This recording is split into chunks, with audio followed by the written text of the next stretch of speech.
In the past centuries, The Hague has known a number of Jewish inhabitants who made a significant contribution to the history of the city.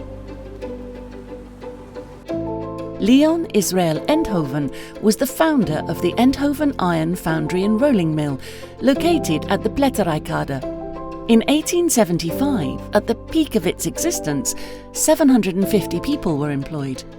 Many products of the factory are still visible in The Hague today, like the bridge at the Boomsluiterkade, many lampposts, and the canopy of the Hollands Spoor railway station. Jacques Levi Lassen was a successful Jewish entrepreneur who owned a shop in fabrics at the Zoutmanstraat. He imported raw silk from China, voile fabrics from Great Britain, and silk from Lyon.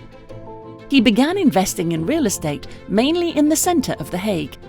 After his death, all his assets were left to the Levi Lassen Foundation.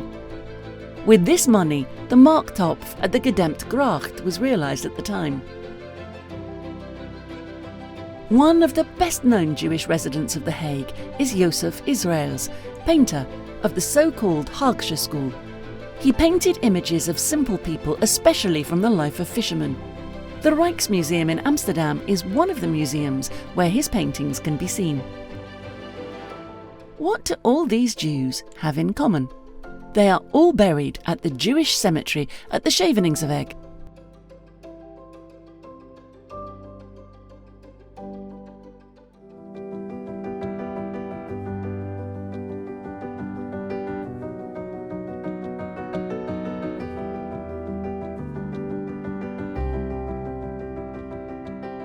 In The Hague, around the 17th century, there lived many Portuguese and High German Jews. They bought land outside the city limits to bury their loved ones. Over the centuries, more and more High German Jews came to the city, and the cemetery was regularly extended up to an area of around 5 acres. Now, around 10,000 Jews, men, women and children, lie buried here. About 3,000 gravestones can be seen where people lay, with a variety of backgrounds and professions, like goldsmiths, civil servants, soldiers, physicians and lawyers.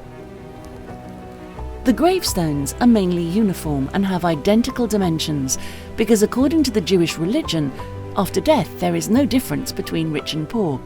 All people are equal. We gaan nu naar het graf van Jozef Israels. Jozef Israels heeft de tekst op de grafsteen zelf uitgekozen. Ik zend u een engel voor uw aangezicht, om u te bewaren op de weg en om u te brengen naar de plaats die ik bereid heb. Most of the people who were buried here could not afford a tombstone. They were men and women who lived in the poor Jewish quarter of The Hague, like peddlers, butchers, shopkeepers and beggars, and also many children. Before the deceased was buried, he or she was washed in a little house located on the cemetery, the so-called Metterhuisje. In there, text panels are provided with information about the funeral rites. According to the Jewish religion, all material goods on the cemetery belong to the deceased who lie there and must stay there. Therefore, a Jewish cemetery may never be cleared. The cemetery is a listed monument, and to provide for the maintenance, the Foundation for the Preservation of the Jewish Cemetery, as caretaker, receives contributions from the government, the municipality of The Hague, and several funds and private individuals. Then there is a group of about 50 volunteers who, with a lot of energy, clear the tombstones of moss, grass and dirt, and in this way ensure that the terrain stays in good condition. We staan hier op het oudste gedeelte van de begraafplaats, gesticht in 1694 door Alexander Polak. Hij overleed 3 jaar later. Dit is zijn graf, met naast hem zijn echtgenote die een aantal jaren later overleed.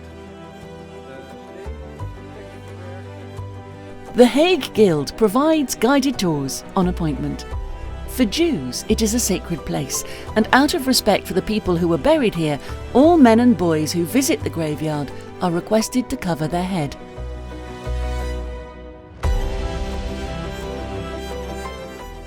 Since 1694, the Jewish cemetery is an oasis of tranquility in the middle of the city.